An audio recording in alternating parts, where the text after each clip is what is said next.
Secretary of State Marco Rubio and the acting National Security Advisor, he has pointed out in a very detailed report from the State Department with great detail that individuals like Hasan Piker, the leftist streamer, that CodePink, again funded by Neville Roy Singham. In fact, the head of CodePink is the wife of Neville Roy Singham, the expatriate currently living in Shanghai, in China, trying to provide foreign interference here in the United States.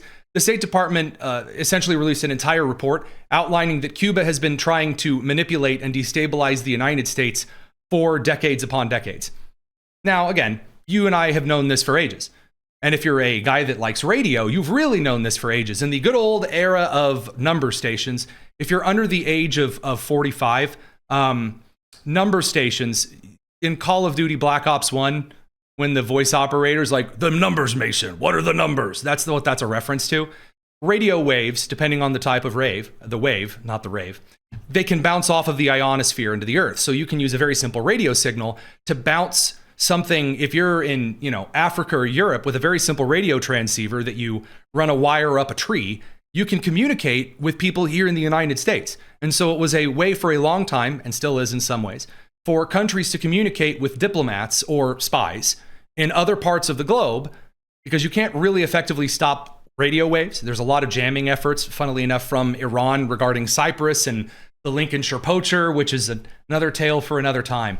But in Cuba's case, HM-01 was a series of espionage attempts by the Cuban government that is still active today.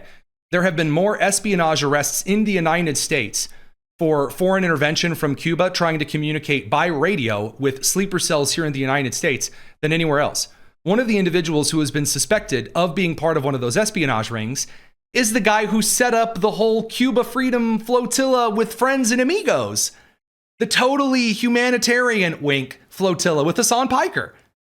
And then immediately, as soon as Rubio pointed this out and is like, would sure be a real shame if anyone, investigated such a thing.